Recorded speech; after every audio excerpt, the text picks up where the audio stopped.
नमस्कार दोस्तों, मैं हूं आशीष और आप लोगों के बीच आज मैं दोस्त भगवान बुद्ध का ऐसा स्टोरी लाया हूं जिसे आप सुनेंगे ना तो आपका जिंदगी सच में बदल जाएगी। दोस्तों, यदि इस कहानी को आप अपने जीवन में निर्धारित करते हैं और जैसे जैसे वो बोले थे इसको आप सुन के अपने जीवन में लागू करेंगे ना दोस्तों, तो आपका भी 110% है, जीवन बिल्कुल बदलेगा, जरूर बदलेगा। तो दोस्तों चलिए मैं आपको कहानी सुनाता हूँ। एक बार भगवान बुद्ध जेतवन बिहार में रहते थे। भिक्षु चक्षुपाल भगवान से मिलने के लिए आए थे।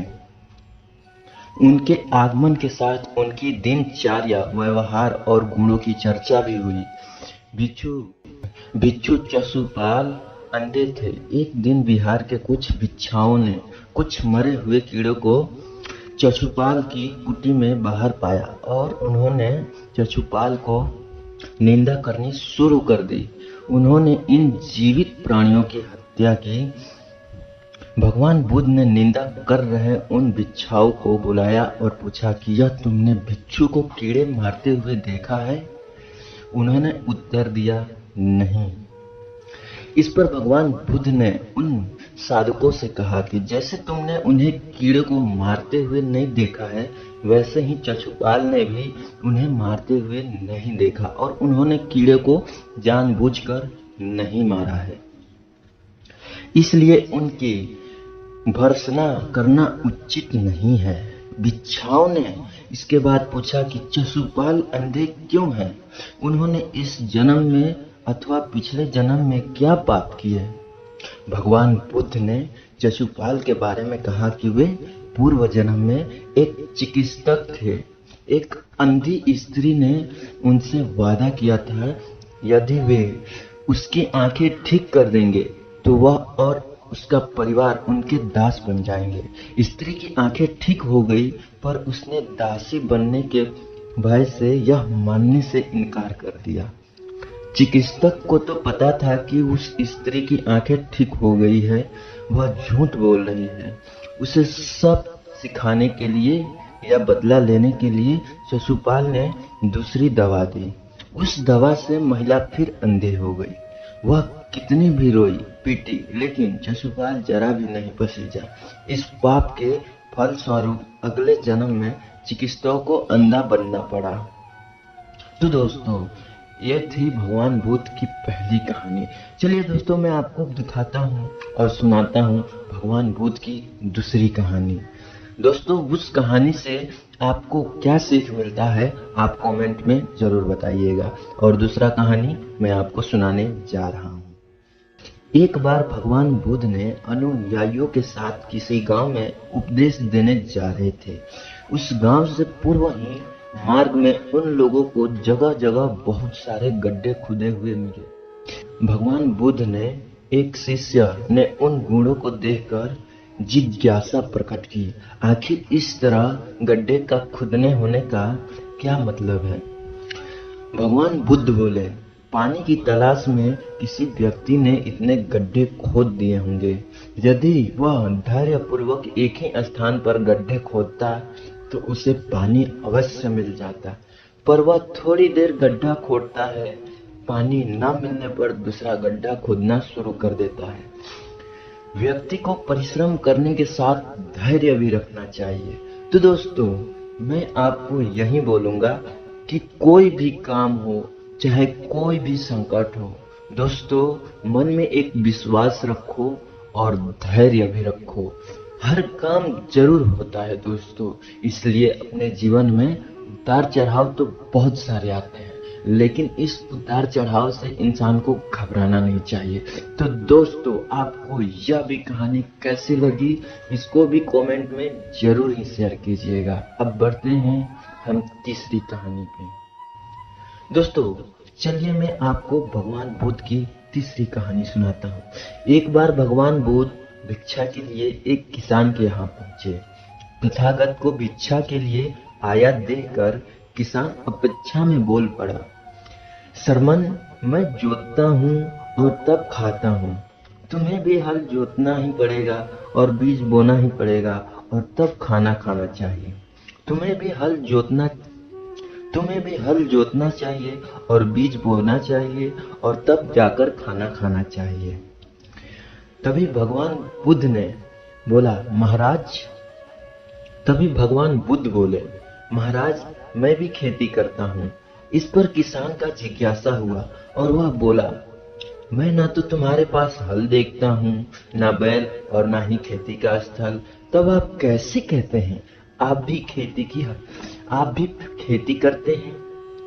आप कृपया अपनी खेतों के संबंध में समझाइए। भगवान बुद्ध ने कहा महाराज तब भगवान बुद्ध बोले महाराज मेरे पास श्रद्धा का बीज, तपस्या रूपी वर्षा और प्रजा रूपी जोत और हल है। पाप भी रूपता का दंड है, विचार रूपी रस्सी है, समृद्धि और जागरूकता रूपी हल के फल और पानी है। मैं वचन और कर्म में संयत रहता हूँ। मैं अपनी इस खेती को बेकार घास से मुक्त रखता हूँ और आनंद की फसल काट लेने तक प्रयत्नशील रहने वाला हूँ। आप ब्रह्मांड मेरा बैल है जो बंधाए देखकर भी पीछे मुंह नहीं मोड़ता है। वह मुझे सीधा शांति धाम तक ले जाता है। इस प्रकार मैं अमृत की खेती करता हूँ। तो दोस्तों मैं उम्मीद करता हूँ यह भी कहानी आपको समझ आई होगी। अब चलिए हम चलते हैं अगली कहानी पे। भगवान बुद्ध का जब पाटलिपुत्र में शुभागमन हुआ तो हर व्यक्ति अपनी अपनी सांपत्तिक स्थिति के अनुसार उन्हें उपहार देने के लिए योजना बनाने लगे। राजा बिंबिसार ने भी कीमती हीरे मोती और रत्न उन्हें पेश किए। बुद्ध देव सबको एक हाथ में संहर्ष स्वीकार किया। इसके बाद मंत्रियों सेठों साहूकारों ने अपने अपने उपहार उन्हें अर्पित किए और भगवान बुद्ध देव ने उन सबको एक हाथ से स्वीकार कर लिया। इतने में बुढ़िया लाठी टेकते हुए वहां आई। भगवान बुद्ध देव को प्रणाम कर वह बोली हे भगवान जिस समय आपके आने का समाचार मुझे मिला उस समय मैं यह अनार खा रही थी। मेरे पास कोई दूसरी चीज न होने के कारण मैं इस अधखाए फल को ही ले आई हूँ। यदि आप मेरी इस तुच्छ भेंट स्वीकार करें तो अहोभाग्य समझूंगी। यदि आप मेरे इस तुच्छ भेंट स्वीकार करें तो मैं अहोभाग्य समझूंगी। भगवान बुद्ध ने दोनों हाथ सामने कर वह फल आग्रहण किया। राजा बबीसार ने जब यह देखा तो उन्होंने भगवान बुद्ध देव से कहा भगवान क्षमा करें, एक प्रश्न पूछना चाहता हूँ। हम सब ने आपको कीमती और बड़े बड़े उपहार दिए जिन्हें आपने हाथ से ग्रहण नहीं किया, लेकिन इस बुढ़िया द्वारा दिए गए एक छोटे से तुच्छ एवं जूठे फल को आपने दोनों हाथों से ग्रहण किया, ऐसा क्यों? यह सुनकर भगवान बुद्ध देव मुस्कुराते हुए बोले राजन आप सबने अवश्य बहुमूल्य उपहार दिया है, किंतु यह सब आपकी संपत्ति का 10वां हिस्सा भी नहीं है। आपने यह दान दीनों और गरीबों की भलाई के लिए नहीं किया है, इसलिए आपका यह दान सात्विक दान के श्रेणी में नहीं आ सकता। इसके विपरीत इस बुढ़िया ने अपने मुंह का कौर ही मुझे दे डाला। भले ही यह बुढ़िया निर्धन है, लेकिन इसके संपत्ति की कोई लालसा नहीं है। यही कारण है कि इसका दान मैंने खुले हृदय से दोनों हाथों से स्वीकार किया। तो दोस्तों मैं उम्मीद करता हूँ कि यह कहानी आप लोगों को जरूर पसंद आया होगा। तो भाइयों आप हमारे वीडियो को यदि नए सुन रहे होंगे तो हमारे चैनल को सब्सक्राइब कर लीजिएगा और बेल आइकन को प्रेस करके नोटिफिकेशन को ऑन कर दीजिएगा, ताकि मैं जब भी ऐसे मोटिवेशनल और वीडियोस लाऊं अपलोड करूं तो नोटिफिकेशन सबसे पहले आपके पास पहुंचे और आप इस कहानी को सुन के आनंद उठा सकते हैं। तो दोस्तों मैं फिर मिलूंगा एक नए और अच्छी स्टोरी के साथ में। जब तक के लिए जय श्री कृष्ण।